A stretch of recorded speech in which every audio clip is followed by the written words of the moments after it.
From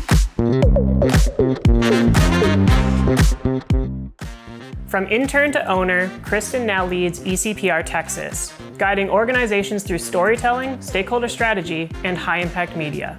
ECPR is rooted in Austin, but has statewide reach. Welcome to the show, Kristin. Kristin, thanks so much for being here. Yeah, thanks for having me. Did you ever, like as a kid or when you were growing up or even in university, that sort of thing, did you ever anticipate that you might own a business down the line? No. Not at all. I think the idea came to me about 10 years ago after I'd been working in the business for some time. And I thought I could do what this owner's doing. And there are some things I'd like to do differently. That was when the idea kind of percolated with me. But because I didn't grow up around business owners, I don't think I had anyone to model. And so I just never thought that that was a possibility for me. That was something other people did. My people worked for business owners. So that was my path. Right. You mentioned, I think, off camera that you were an intern before you, when you started at ECPR. Yeah. I think so much of life and success is about luck and timing. Certainly it's about hard work, but in my case, it was kind of about luck and timing. I thought I was going to go work in politics. And in Texas, if you don't have certain political leanings, and those were not my leanings, then it's hard to be successful and have a steady career. So my first internship was for a political campaign, and the candidate lost. And so I met some donors to the campaign, and it was the owner of the firm that I now own. And so she had me as an intern when I was in college, and I just kind of stayed. And I left for a little bit in the early 2000s, but I think it's really rare because most people don't settle in somewhere and stay for a long time from the time they're an intern until they own the firm. Interesting. Do you think that it was something about the founder, the owner at the time, or was it something about the business that kind of got you interested in obviously long-term working there and now owning the business? Yeah, I think a bit of both.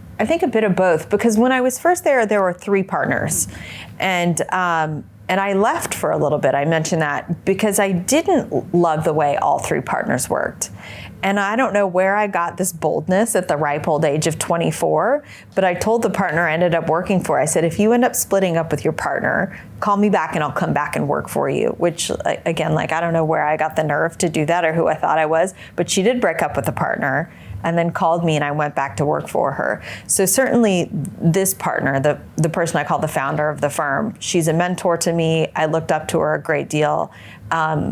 I had not grown up going into offices, so I learned a lot just by modeling her, almost in a way that's creepy now that I look back at it, because I looked at the way she dressed and I was like, okay, if I want a career like hers, I'll dress like that. So I'd ask her, where did you shop? I got a credit card, I shopped there. I saw how she behaved in meetings, I did that. And then eventually I thought I'd like a career like hers, and so that meant business ownership. Wow. And you must have left some sort of impression, obviously, for her to call you back, because I'm sure, she might have heard a lot of, maybe she didn't, but she might have heard a lot of notes like that and that sort of thing. What do you think it was about your character that stuck out to her? Honestly, I think it was just a willingness to work really hard, to do whatever it took to get the job done. And part of that came with having no safety net. Right? I graduated from college and there was no real, I'm going to take some time off and find myself. I had student loans to pay back and credit cards, and I needed a job. And so when you're in that position, you're really willing to work hard to make sure you don't lose that job and you move up. I was very financially motivated because I wanted to get ahead and I wanted a different life than what I had growing up. And I think she probably recognized that in me. Awesome. You mentioned a different life than what you had growing up. Yeah. So I'm curious, expand on that. Tell me what you mean. Yeah, sure. So very much, I'm from Houston, and I'm from a very working class, diverse part of Houston, which is awesome. It's called A-Leaf. People who are from A-Leaf have this A-Leaf pride. And I think so much of feeling like what you have or don't have is about perspective, because everyone I was around, we didn't have anything. I didn't realize we didn't have anything at the time. I thought it was just normal, right? Like that your mom might borrow money from you to pay the electric bill, because that's how everybody was. Nobody really went on vacation. But then as I got older and was exposed to more, when I went off to college and I saw, wait, other people go on vacation to Europe and they have a pool in the backyard. And I was like, I think I want some of that. But I knew if that was going to be my life, I had to make it so, and I couldn't depend on someone else to create that for me. And I really just wanted a sense of stability. Like, a lack of money can create some chaos and stress for kids.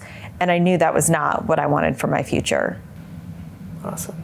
So then you made the decision to go to college, and obviously, as you mentioned, you took your loans and had to pay them back right away. So there was some sense of responsibility there, I imagine. Yep. And you finish your degree and you go to work for this campaign. Uh-huh. What happened in the campaign? What did you learn from that campaign that you kind of took forward into your future? The political campaign that I worked on? Oh boy. I did some of the funniest things on that campaign. One of the funniest stories, another low-level employee and I, we were actually hecklers against the other candidate in the campaign, something that I hope and don't think they do now. But it just, it made me see how unstable politics can be, because I saw people who were real grown-ups. I didn't consider myself a real grown-up at the time. The campaign ended. Our candidate lost. These people had banked everything on thinking the candidate would win and this would be their next job. Then when he didn't win, they didn't know where they were going to live, what they were going to do to pay the bills, and that was just not the kind of life that I was looking for. So while I still am very interested in politics, I read about it, listen to it probably too much, I'll donate money to candidates, I know that I'm not meant to work on campaigns. Fair enough. It only takes one experience to determine what you like and what you don't like. Yeah, I think that's one of the most valuable things about internships. And I go talk to college students now, and I'll say, if I give you one piece of advice, it's do an internship, or do a few, because it can show you early on what works for you, what doesn't work for you, and you just learn things you'll never learn in the classroom. Mm-hmm. So when you did your internship and you told the current owner that if you split with your partners, then I'd like to be called back. Yeah. What did you do in the interim between those two things happening? Yeah, I had widely different experiences, and they were both, they were short-lived, but they were a lot of fun. I worked for the local public television station, which runs a show called Austin City Limits, if you're familiar with that. And it was at a very cool time, because it was right at the time they were launching the Austin City Limits Festival. So that was a great time to be there, really exciting. And I was the person who, they gave tickets away to these Austin City Limits tapings, and they would do an announcement on the radio station, come to the corner of this street and this street, and you can get your tickets. And I was the person standing there holding the tickets, so I felt very popular. So that was an interesting experience, working for a nonprofit. It was quasi-nonprofit, quasi-media outlet, but also I got to see some great live music. So it was a lot of fun, and I was very popular with my friends who wanted to come to the tapings. And then I went from there to the complete end of the spectrum, to this kind of soulless, large consulting company that I shall not name. And the great thing about that job is I was probably in over my head. They had me doing things that I was not qualified for, but I think those are some of the best learning experiences. They had a lot of crisis events in different parts of the country, and they would fly me out to deal with those. And I can handle a crisis situation. I still can. I thrive on it a little bit. But what I didn't like was never being in Austin. Like, I live in Austin for a reason. I love Austin. I didn't love living out of a suitcase. So I only lasted there about 6 months. And I remember I was out of town for that job when I got the call from the founder of this firm to say, would you like to come back? And it was the easiest yes. So that call that happened, and she said, would you like to come back? Did it have an offer attached? Or was it like kind of, spur of the moment as soon as she decided to separate with her partner? What did that look like? It was come as soon as possible. And I remember she made me an offer with a specific title, which now I don't think titles matter that much. At the time, I was in my mid-20s, it mattered more. And I remember negotiating with her over my salary too, which good for me. Like, again, I don't know where I got the boldness to do that, but I did. I thought I was something way more special than I was, but she went for it. And so I was able to really bolster my salary, doing a little job hopping early on. Mm-hmm. So two-part question. Actually, let's start here. You mentioned that you loved Austin, and you were pulled away for 6 months. And this has been a common thread that we've kind of visited here in Austin in having these conversations so far, is that people love the city. And what I'm hearing is that there's some sort of vibrancy to it. I've experienced it, obviously, as well, a little bit. What do you think it is about the city that creates that buzz? That's a great question. And what I loved about the city then is different than what I love about the city now. And I still love it, and I love it probably more. Then, graduating from college, I just remember thinking, this is the coolest city I've ever been to. Like I said, I grew up outside of Houston. I will do anything to stay there. I'll take any job. And, fortunately, I got one that was in, my career path, my area of specialty. I felt so lucky.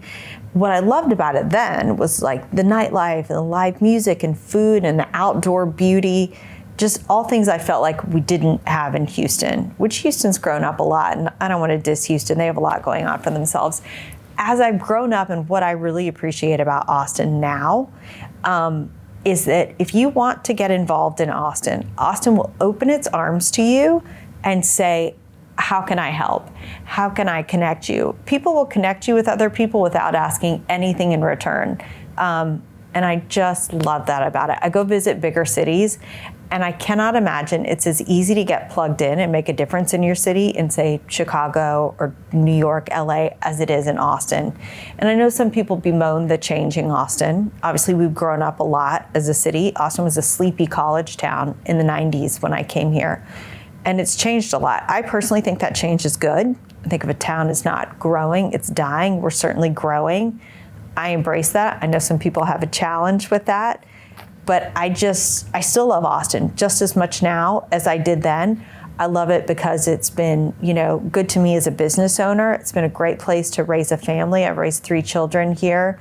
And I still appreciate the music and the food and the outdoors. Mm-hmm, mm-hmm. Yeah, we were appreciating all these facts that you're mentioning, over the past couple of days, and specifically how there's so many unique groups that are represented here, but it doesn't feel like they're isolated, if that makes sense. They're kind of, and obviously this is two-day experience, but it feels like everybody's got their own voice, but then there's also, they're not small communities. They feel like they all have representation, that sort of thing too. So it's really interesting. Yeah, and I think there's a lot of overlap between different groups and interests. And I still think we have a lot of growing up to do as a city. I look back to one of the campaigns that my firm did. One of the biggest things that we've done that we're so proud of is that we worked on the campaign to bring Major League Soccer here. That was a years-long campaign. It's hard to believe now that we didn't have it, that we didn't have a Major League sports team. But when the idea was first pitched to people, Austin was not into that. They said, we don't need this. We've got the university. Why would we need this? And I think it's just part of Austin's evolution. And there are more things like that. I hope to see Austin continue to evolve, and that'll make room for even more groups and more voices. I look forward to our light rail coming online. That's, mid-project, but we still have years to go. We have a lot of big infrastructure projects that need to happen to let Austin reach the point where we are in terms of growth. Awesome. When you talk about we have a lot of large infrastructure projects, are you speaking from an Austin perspective or from an ECPR perspective, or both? From an Austin perspective, ECPR is working on some of them. But light rail is one that I mentioned. That is one that my firm is working on. But like our airport, I don't know if you flew into the airport or drove, but it is not big enough for the city. There will be delays, and I think they're expanding it as fast as they can. Our convention center has just been completely torn down for a bigger one. We're making expansions on our main thoroughfare on I-35, but all of this is happening at once, which is wild when you think about just the workforce that it's going to take to build all of these infrastructure projects. So I think we have a fantastic mayor of the city. I don't envy him. It's a challenging time to be mayor just with all that's going on. But if we don't stay on top of this, it's going to be hard for us to continue this pace of growth. Definitely. It's so exciting to see. So it's going to be interesting to follow going forward. So you go back to ECPR after that you get this call. Yeah. And obviously there was something about the company and the work that was being done, and I imagine a bit of a relationship between yourself and the previous owner. Yeah. Did that unfold to be like a mentor-mentee kind of relationship? How did you go from coming back to then purchasing the company? Completely mentee, mentor, and then some. Like, she's like family to me. And you know, just like any other family member, we had ups and downs. I think a lot of founders can probably relate to this, or people who follow a founder. So much of life is like this. It didn't work according to my timeline, right? Like, I thought I was ready to buy the firm sooner than she was ready to sell the firm.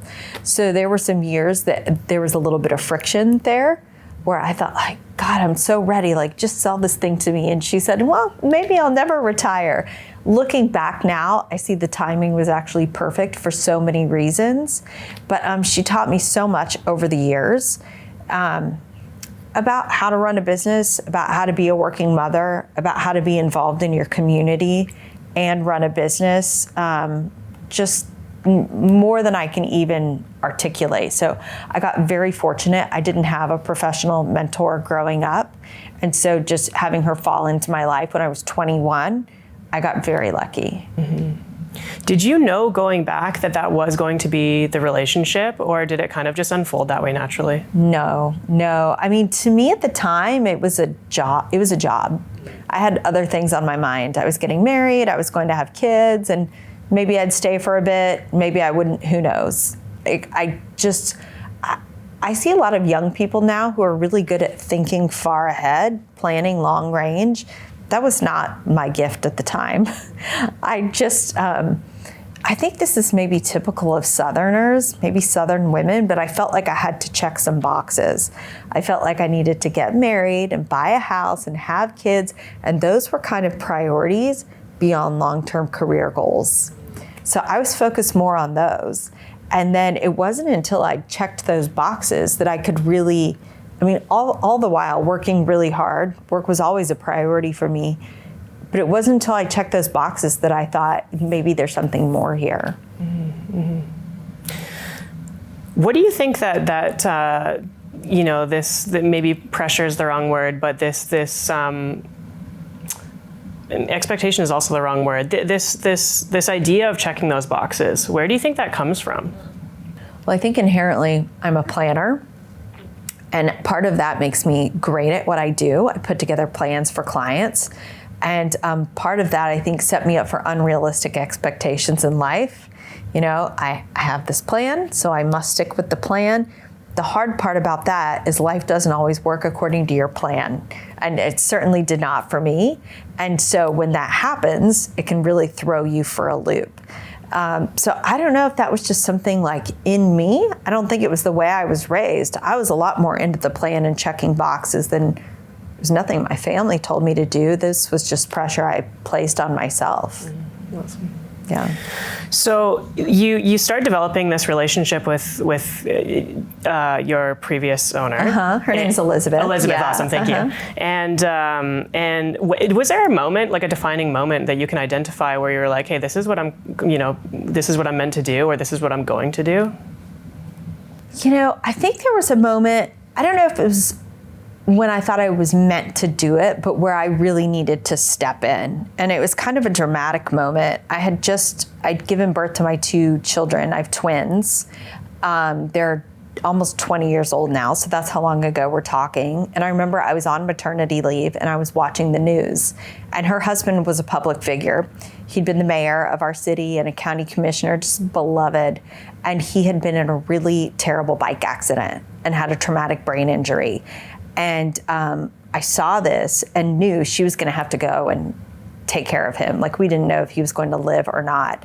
And so it was kind of on me to step in and take a leadership role at the firm. So I actually left maternity leave a couple weeks early to go back and start leading this firm in a more visible way, just because she couldn't be there. And I think from then, that position was kind of cemented. So it wasn't like something I made a conscious decision to do. It was just the circumstances of everything happening at one time. Mm-hmm, mm-hmm. That's a perfect segue to my next kind of topic, which is time management, because we're talking about the idea of planning and then the fact that you can't really plan for everything. Yeah. Time management through the lens of, PR doesn't stop, right? Things are always happening, and obviously balancing a family with business and personal life and all these different things can be a challenge. What does that look like to you? What does managing time look like to you? Is there work-life balance? Is there not? Yeah. How do you look at all these things? It's funny, and there have been different phases over the years too. Do you remember there was a book by Sheryl Sandberg called Lean In? She had been at Facebook and she wrote this book called Lean In, telling women, like, when it's the time in your life or career, you just have to really lean into that. And my boss, the founder of the firm, she was super into that. And I remember her just telling, you've got to lean in. And I remember thinking, I've got these 3 small kids. If I lean in anymore, I'm just going to fall flat on my face. So time management was a lot at some points over the years. And sometimes I look back and think, I don't know how I did it. Like, I own the firm now. The pressures are very different, but my time is a little bit more my own, right? Certainly if a client calls, I will always answer. So in that way, I don't always have control of it, but my kids are older. I have a team that works for me. I set up the team that I want. So life's gotten a lot easier for me. It's taken me, more than a few decades to get here, but I don't know if there's any perfect sort of time management. And I remember when I first bought the company, I was desperate to figure out this perfect time management. I worked with a business coach, and he talked to me about blocking certain parts on your schedule, and Mondays are for this, and Fridays are for this, and you set this time for exercise after work. But what I realized was, at that time for me, having a male business coach didn't really work, because when he was telling me I needed to block for, meditation or exercise, like, I needed to be home cooking dinner and helping with homework. So I kind of had to figure it out myself. So time management has always been something that has been a priority for me. I live and die by my calendar, because time is the one thing, my time, that I've got the greatest control over. And so the better I can use it, the better I'm going to be as a mother, as a business owner, as a community leader. I haven't perfected it yet. I don't know if I ever will, but I'm always thinking about it. I know the feeling. It's one of the hardest things to perfect. I don't even know if perfection exists, right? I think it's unique to every individual, right? As long as you feel content with the way that you've kind of put your time forward or given back or done whatever you need to do for whatever's the priority at the time. Well, you mentioned perfection, and that was something, like, in my early days, I strove for a lot, was perfection. And again, that was not something that anybody told me. I think that was just in me. Part of it is being in client service. You're aiming for perfect for your clients. And as I've gotten older, and especially now as I employ other people, I tell them I'm not looking for perfection. I just don't think it exists, because we're people. And by that nature, we're going to make mistakes. And if you're just looking for perfection, you're always going to be disappointed. So that was kind of a hard fought lesson along the way, but it's something that I've come to. It's so interesting, specific to PR and also marketing. I'm sure this goes beyond this, but for our purposes,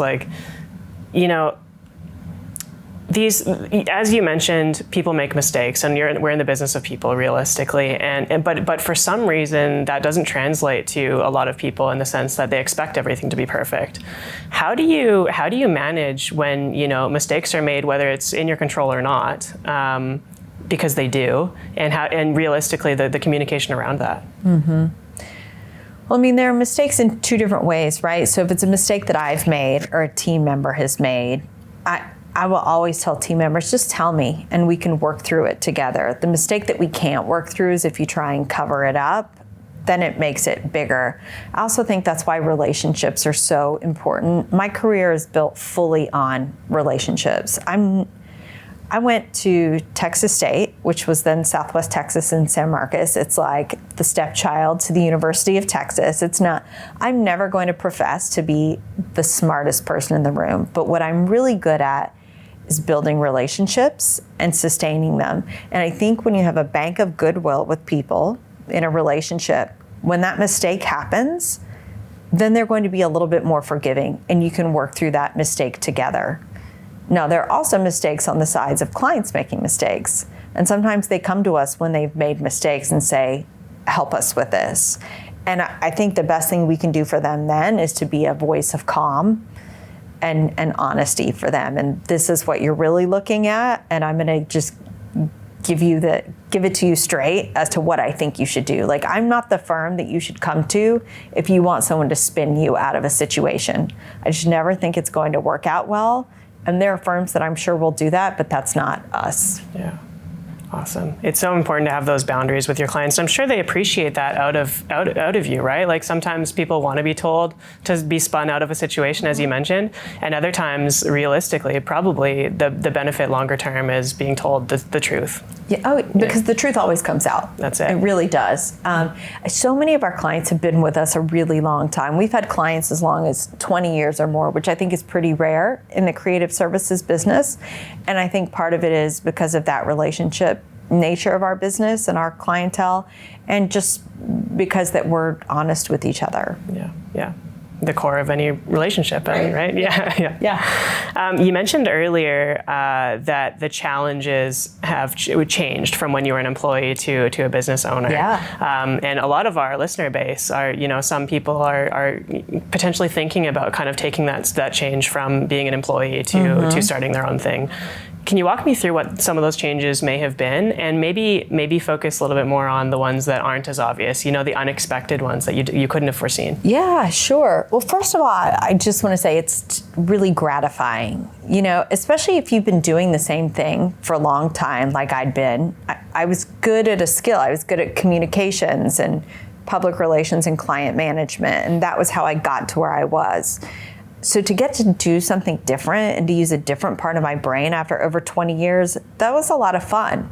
Now, I look back and I wish maybe I had taken some classes in business or accounting. That would have been really helpful because there was a lot I had to learn on the job. I had to ask a lot of people for help. But a lot of people were willing to step up and help me, which is, goes back to Austin and how kind and giving people are. Some things that surprised me are just, these may be really obvious, but things that I took for granted as an employee, the office space that you go into and work in every day. In the early days, I was shopping at Costco for snacks, for the kitchen, for the staff, like the insurance coverage that everyone has. I didn't realize how challenging it is to shop for insurance coverage. Some of the most challenging issues have been HR issues, and just our workforce is changing. And what a 25-year-old wants out of their workplace today is not what it was when I was 25. And as much as I like to think I'm young at heart, we don't necessarily want the same things, a 25-year-old and me. So I really had to learn to listen to different perspectives and bring in outside consultants to help me where I have blind spots. HR is one of those things. We're a 25-person firm. So I don't think we're at a place where we should have a full-time HR person. That said, we needed some help.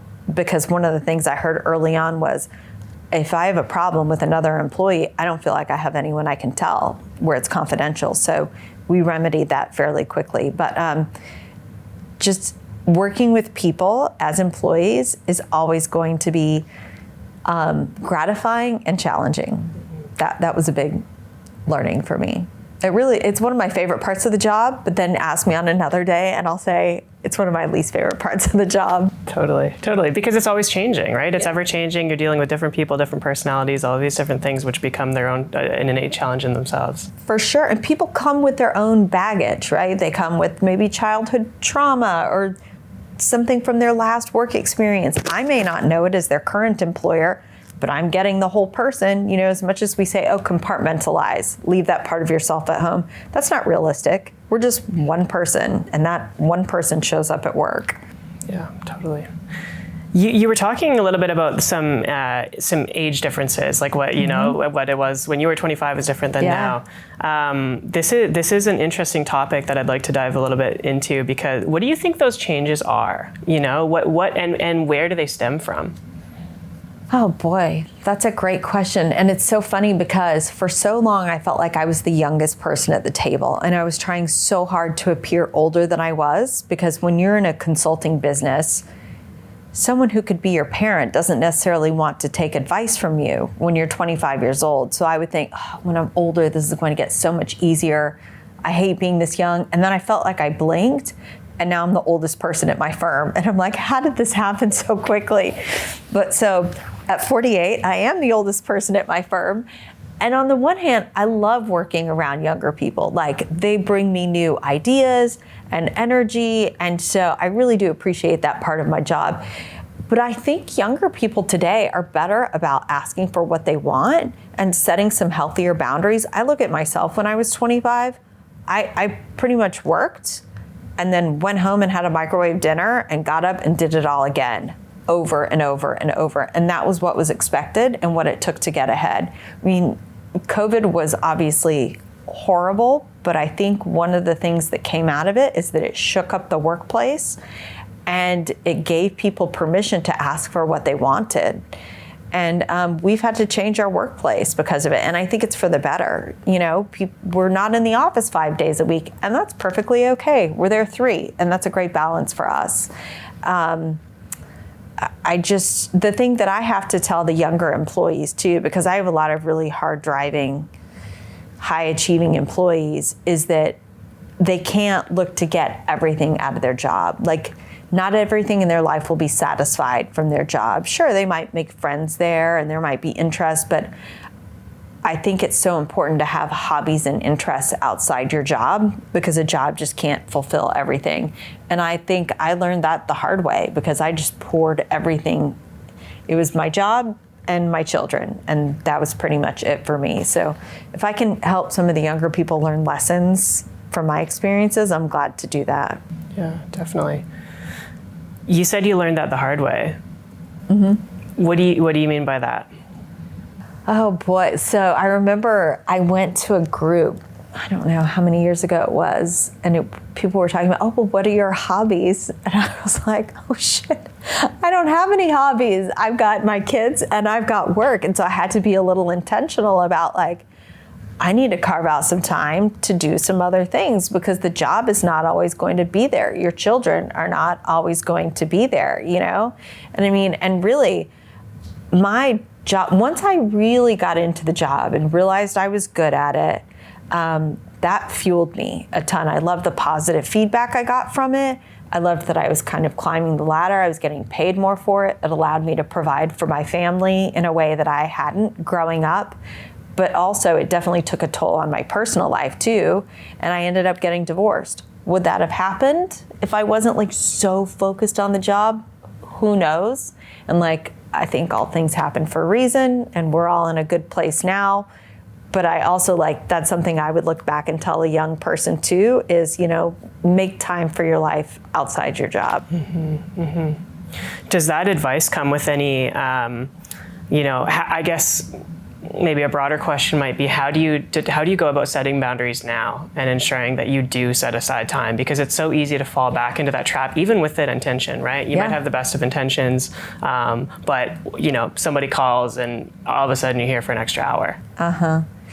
I just have to be mindful of it. And the thing I've told myself is, as crappy as a divorce is, if you don't learn something from it, then it's even worse, right? Like, it better be a learning experience. And I'm remarried now to someone who also was way too into his work, and that took a toll on his marriage. And so that's something we both remind each other of, right? Like, work is not everything, and we are more than just our work. So it's something we talk about a lot, and I think you just have to be conscious of it. And I think my kids also, they will demand it. You know, when they were younger, sometimes they might say, like, you're always on the phone, but now they will just say, no, we are going to do this. Not to say they're not proud of what I do. They love the firm and they're very proud of our clients. My youngest son is 14. He says he's going to run the firm someday. He's hilarious. He likes to come in there and look around like, that'll be my office. And I'm like, slow down, let's do high school first. But so I don't think there's any resentment of it, but they certainly, when they want my attention, they will tell me, I want only your attention. And they don't see me as like, it's a big deal that you're a business owner. Not one bit. In fact, my kids, they're teenagers, so they think I'm lame, just like any other kid of a teenager, like they'll say to me, I don't even know how your firm does digital media because like you suck at it. Like, what do you mean I suck? They're like, well, I mean, you're a middle-aged woman. You don't know anything about this. I'm like, this is what I do for a living. But I'm just mom to them. And they laugh at me like any other kid would laugh at their mom sometimes. Totally. They humble you real quick. Oh, completely. This is a side story, but this talks about humbling. One of the coolest days I've ever had at work was when we worked on the Austin FC, the Major League Soccer thing. And I got to do an announcement of the investors, and they needed someone to MC the event, and I got to do it. And one of the investors was Matthew McConaughey. And I was like, oh my God, I get to meet him, and there were great pictures from it. And I remember I came home that day, and I got all 3 kids together, and I was like, guys, guess what I did today? Guess who I met? And a beat passed, and they were like, can we have Chipotle for dinner? Like, they did not give a shit at all who I met that day. It was about them and their dinner. So, yeah, they keep me humble. That's hilarious. Did they ever find out who it was or care, or is it not a they know secret? who he is, and they don't care. That's hilarious. So funny. People obviously has been a common thread throughout the conversation, and I'm curious what you look for when you're hiring. Good question, because we're hiring right now. We've just hired 3 people, and we're hiring a couple more people. And over the years, I've made some great hires, and then over the last couple years, I've made some hires that didn't work out, and I've had to take a really hard look to say, what was it about these hires that didn't work out? Because I hate when that happens. It's not good for the firm, for that person. And I almost think the person is more important than the skills in some ways. Like, we can teach a lot of the skills, but if you're not a person who fits our core values, then you're going to have a really hard time. Like, we've got a set of external core values, and those are things like we win and we're connectors, and it was a lot about achieving for our clients. But I realized after about a year of owning the firm that we needed internal core values too, that talk about and really codify how we treat one another. Because you can be the best A player and get results for clients, but if you are a dick to other people at work, like, you have no place in our office. Life is too short to work with people who aren't nice to other people, is my belief. So I want people who are nice. I want people that'll look at the core values that are pretty simple. It's like, one team, be transparent. I don't think be nice. I don't think that one's on there, but basically it boils down to that. Like, help your fellow teammates.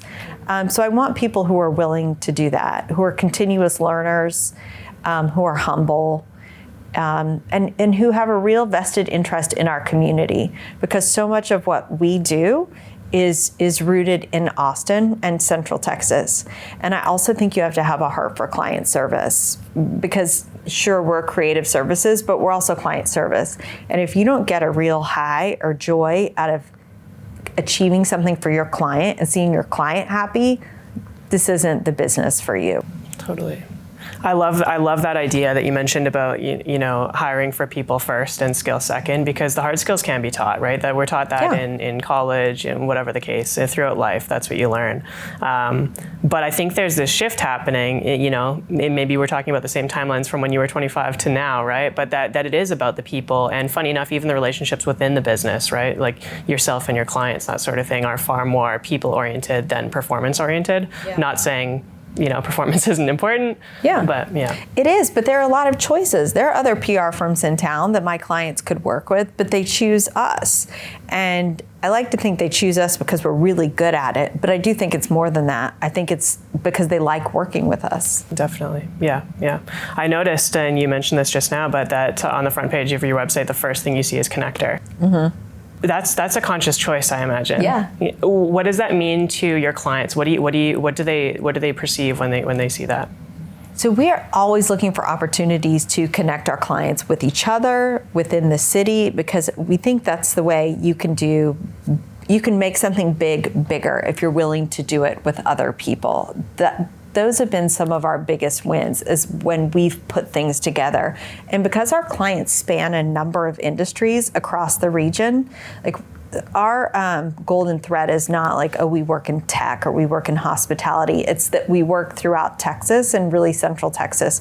So we've got this bird's eye view of so many things going on that I think is a vantage point a lot of people don't have. So we can say, oh, this group needs money to make this initiative happen. This group is looking to make a donation. Let's connect them together. That'll be a win for everybody. So that's the type of thing that I think we're really good at. And that's why I think when people are new to town, we're also a really good fit for them, because while Austin is very welcoming, I do think it's different than other cities and has a personality all its own. But we can help you get up to speed and get connected in Austin really quickly. I love that for so many reasons, but I think, there's an innate care when you're connecting to people, right? Yeah. And it goes beyond the well, what's in it for me or what's in it for them, but we experienced this. You connected us with another individual that we're very grateful for.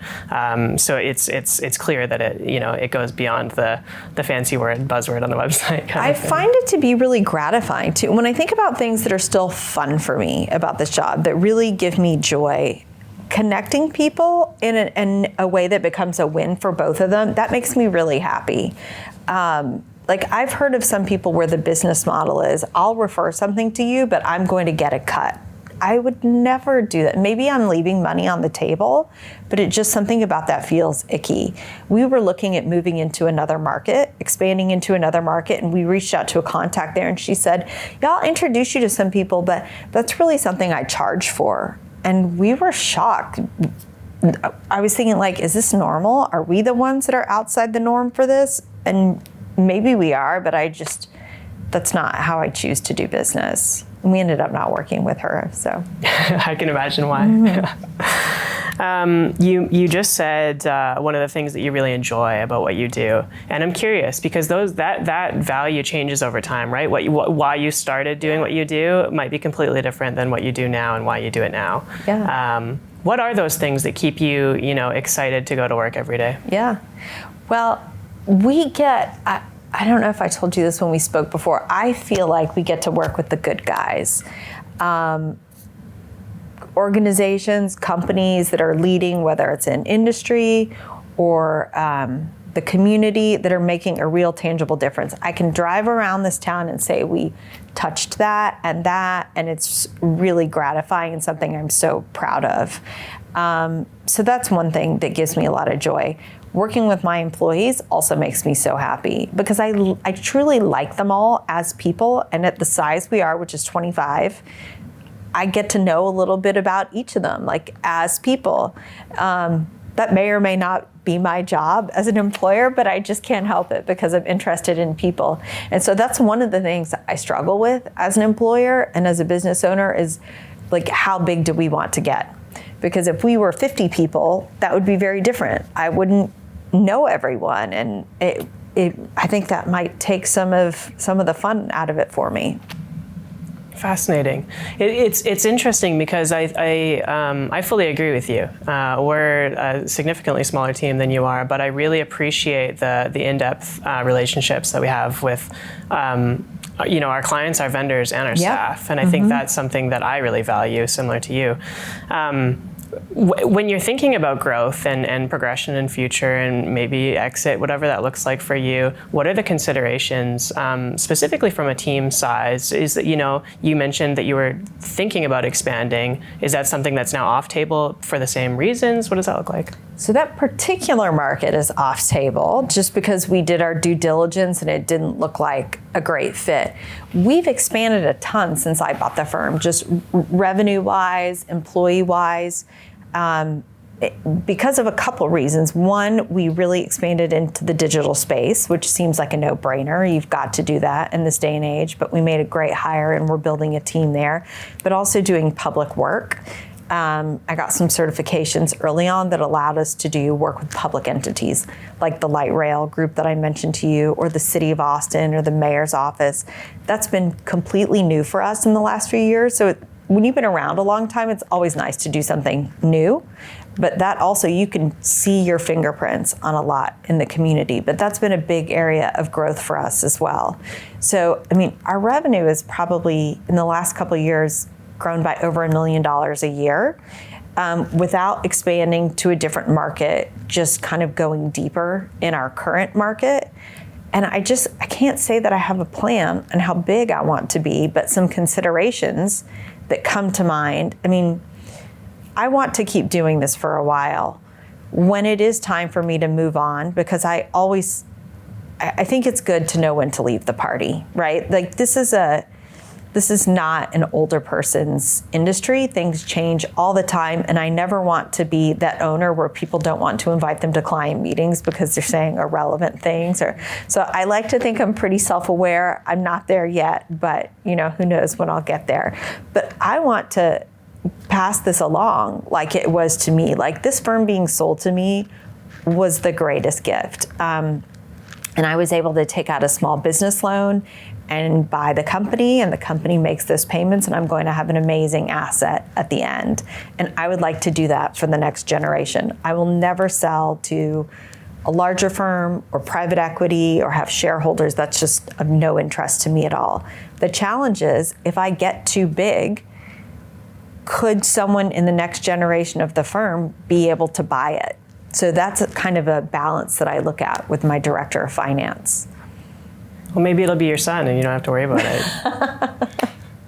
Maybe he says it will be. Yeah. He's got $82 in his account right now, so he's well on the way. Yeah, there you go. Compounding interest. He'll be there in no time. It cannot be my son, because I just think by the time he'd be ready, we have an agreement that he can go to college. If he wants to major in PR, he can, but he wants to go off and work in a big city first, and then he can come back to Austin. So maybe he can buy it from whoever buys it from me. There you go. Yeah. I love it. And you can mentor him down the line too. Yeah. Running a firm of 25 people obviously has challenges that we've discussed and both not discussed. One specifically is this fact that you're surrounded by people, and I believe we chatted about this a little bit off camera, but it can also feel super lonely. Mm-hmm. I'd like to explore what does that look like to you? And did you anticipate that when you took over the firm? And how do you deal with it? Yeah. It was a big surprise to me. I feel like it happened overnight. There was a lot of fanfare when I bought the firm. There was a party and there were articles and it was great. And then the next week, I felt very shut out of conversations that I'd been in before. Invitations to things stopped, and I just realized this is normal, right? Like they don't need the boss at happy hour or at every lunch, and I needed not to take it personally. So I got over that pretty quickly. Where it became lonely was less the social part and more just, I'd like to bounce this idea off of someone, and I didn't feel like I had that group to do that. But Austin being what it is, I was invited very quickly into a group of other agency owners. I mean, literally within a week of me buying the firm, they asked me to join their mastermind group, which I thought was so generous. And they were so transparent with the information they shared with me, from what is your payroll to what are you paying for this insurance? I couldn't believe how much they were willing to share with me. And just the philosophy was, there's enough business in Austin to go around, so let's help each other out. That was invaluable to me, and also something that I remember and will pay forward to other new owners. So it was lonely, but I found my spot. So that group was hugely helpful to me. I brought in some consultants too, because I realized what I didn't know from being at this one firm for so long. I needed some outside perspective if we were going to modernize. So I brought in a consultant who sees firms like mine across the country. And so he was the sounding board for a little bit. And then I had a business coach for a little bit. And then I realized, you know what, I have found my footing. I can stop paying people to make me less lonely, and I think I can do this on my own. And now where I find a lot of companionship and a lot of satisfaction is in community work. I sit on boards of some nonprofits, and a lot of times my peers on those boards are other business owners. So they may not own the same type of business, but they're here in Austin, and some of our challenges are similar. So that fills that need a little bit. Awesome. Yeah, it's the importance of having a good community around you, right? People that you can bounce ideas off of, people that you do see eye to eye with because they're in a similar industry or similar scale or whatever the case may be. Yeah, and I think it's just important to be willing to be a little bit vulnerable.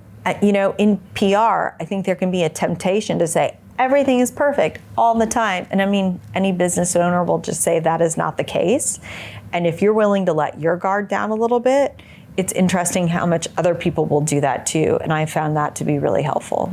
Like giving a little bit of vulnerability to receive that back. Yeah. Yeah. Awesome. How do you deal with with everything being so public in your industry? Obviously, that's the intent.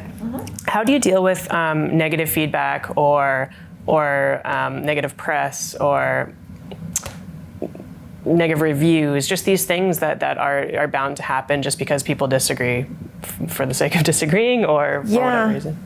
Yeah, I can't say that we've had a lot of negative press. I mean, certainly negative feedback, and a lot of times if a client's called bubbles up to me, it's because they're unhappy about something.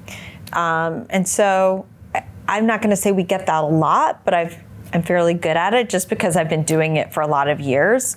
And we also work with our clients a lot when they're dealing with very negative situations.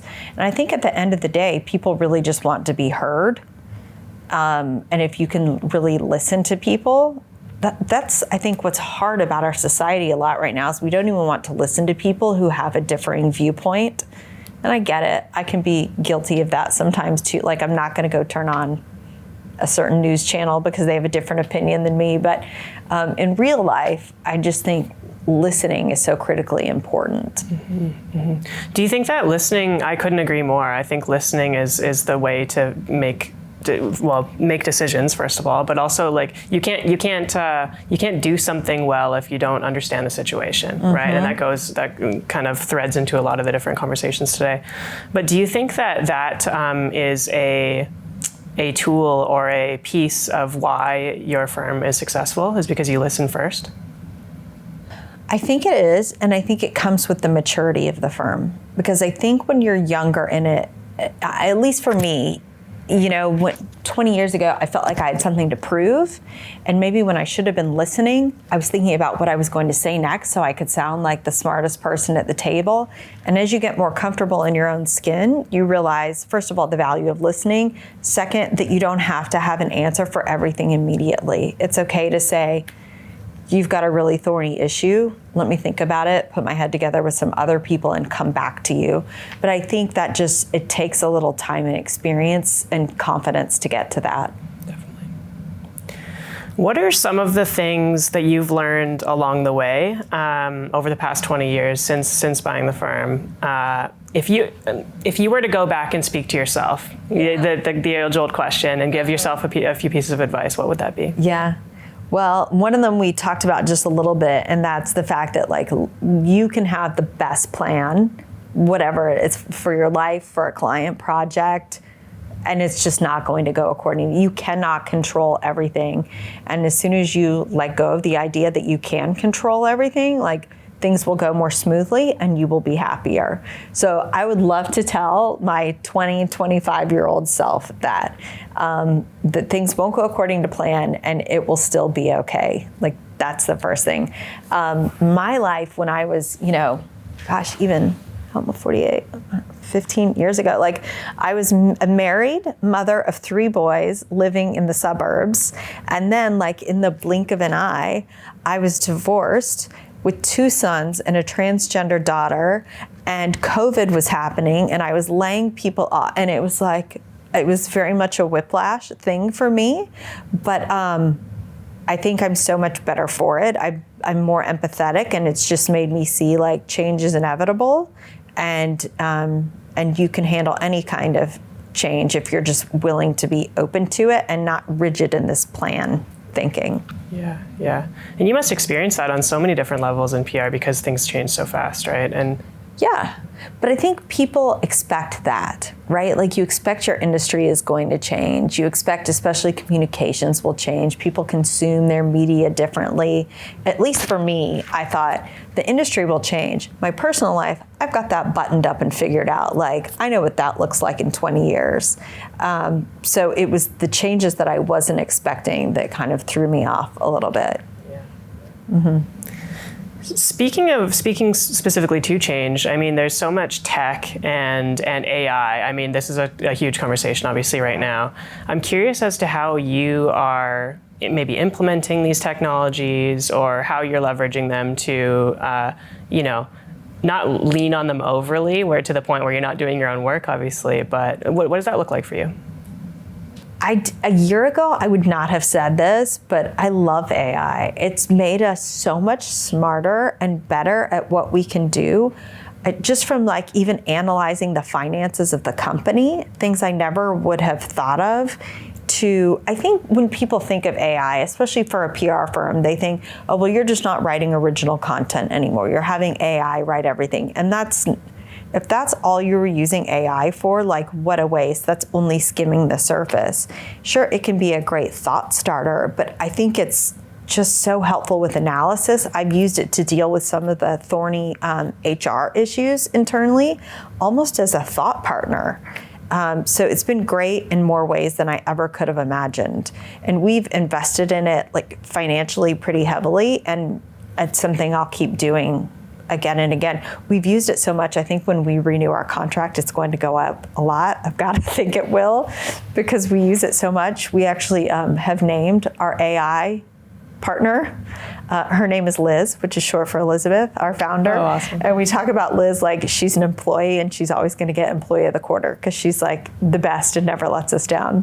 It's hilarious. And this Liz has been integrated throughout your entire team. She has, yeah. And of course, the more we use Liz, the more we upload to Liz, the smarter Liz gets, which is great and scary at the same time. And I think about the amount of energy we must be using, and that kind of hurts me a little bit, but we continue to use it. Yeah, hey, I mean, it's hard not to, right? Mm-hmm, yeah, mm-hmm. Awesome. Yeah. What about you? Are you using it much for production and? Yeah, great question. For sure, definitely, we're using some elements of it. I think the common kind of concern for content creation, video production, photos, etc., is that, I mean, it's just all going to be generated. Yeah. I don't share that thought. I just think there's too much human input into what we do, and the fact that people actually want to see real people on camera. Do we use AI voiceovers and that sort of thing? Absolutely. Do we use, GPTs for pre-production checklists and shot listing and that sort of thing, and expanding ideas? Absolutely. Similar to probably, I imagine, what you're doing, right? Uh-huh. As you said, a thought partner. So yeah, definitely. I think there's certain elements that we're using and leveraging, and you have to stay relevant, because if a team of 10 can do what a team of 50 does, why not, right? Yeah. Do I think that the generator or the generative kind of content will take over our industry? I just fail to see that being a reality, because people buy people buy the relationship, as we've discussed all day, right? I think it's just less of a concern for us. Yeah, I agree. People ask me that, oh, are you scared that it's going to come and take your job or make you irrelevant? And I just don't think so, because it's that human connection that AI it will never have. It could spit out some facts. It could help us be a little bit quicker with those connections that we talk about on the website. AI is not going to do that. That's it. I mean, well, maybe I'm hesitating in saying this, but you're not going to be best friends with your AI. You're not going to. I'm not. I mean, some people might be, but different story. Yeah, exactly. But you will be able to leverage that technology and do better work faster and for your clients, and that's what they care about, as long as there's a human element up front. So. Yeah. Yeah. I mean, something I've been listening to podcasts about recently is just the lack of regulation around AI. So hopefully we'll start to see some of that. I just know within my small office, we had to put some guardrails around what you can use it for, when you need to say you've used it. We felt that was important, that our clients know when AI was used for something. So hopefully on the grand scale, people who are in elected offices will start looking at some regulation around AI. It's a very interesting foresight, I think. It's very important to, obviously, citing work. The reason why that it exists in universities and colleges is for the same reason, I imagine. Did you experience an issue that kind of led you to that decision, or? No, it was just a preemptive thing. I was just thinking of myself when I was new in the industry. If someone had given me this tool and said, this could write everything for you, I probably would have used the heck out of it and would have been a worse writer, thinker for it. And so people like clarity. I think what do they say? It's clear to be kind, or kind to be clear. And so I'm a big fan of setting out what the expectations are and codifying them. Love it. Awesome. What's next for you? What's coming down the pipeline? Is there anything big that we should be aware of for ECPR or yourself, Kristin? So we're getting to work on some amazing things this year. So this isn't necessarily about the firm, but we're getting to work on some really gratifying projects this year. Habitat for Humanity is hosting something called the Carter Work Project in Austin. They're building 25 homes in 1 week. So for me, that's just like hits me in my heart. And so that's something we're really excited to be a part of. We've been working a lot following the flooding in the Hill Country with people who are raising money to help those impacted communities. So I imagine that going on for months, and that's been extremely hard, sad, also gratifying though, feeling like you're making a difference. One of the groups we're working with has raised over $100 million, and we're helping them get the word out about that. So those are just some of the projects that we're working on. But then I just found out about a huge healthcare announcement we're going to get to do in a couple weeks. So it ranges.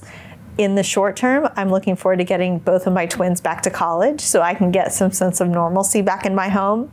I do love a routine. And so I just brought one to college over the weekend, and I'll take another in a week and a half, and my house will be a little quieter, and that'll be okay. Nice, yeah. Routine's always nice. That diversity, is that something that excites you about the work that you do? Is that every project is unique and diverse and has a different kind of spin or take to it, and it keeps it interesting? Yeah, I do love that. And one of the consultants that I talked to shortly after buying the firm, he said, you've got to pick a vertical. You've got to pick an industry vertical, or you're not going to thrive, you're not going to grow. And that really stressed me out for a while, because I thought, we're doing something wrong. We do not have an industry vertical. And the idea of having one meant we would have to shed a bunch of clients. And then I finally just, talking with my senior team, realized, okay, we can take some of this person's advice. We don't have to take all of his advice. And maybe our common theme is, as I said, Texas. It's not a specific industry vertical. We like the variety because we think there's great synergy between the clients, and it just keeps it really interesting for us too.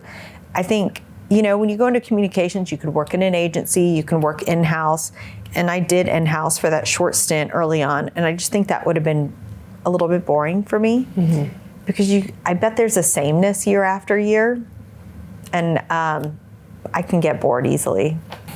I'm so glad you're saying that. I think this idea that you have to stick to a certain niche or industry or whatever the case may be. Obviously, niching down is important. You can't have everybody as your target market. Right. But why not? Why not segregate based on geographic location or whatever the case may be? I think there's so many things that we can take as a learning from one organization or one sphere or industry or whatever, and bring it to something else and create a unique spin on that, right?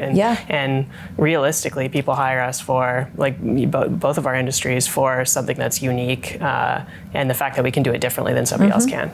So to stick to one might be a little counterintuitive. Yeah, although I see firms that do it, and they do it really well. Sure. So I don't know that there's necessarily one right answer. This just happens to be the right answer for us right now.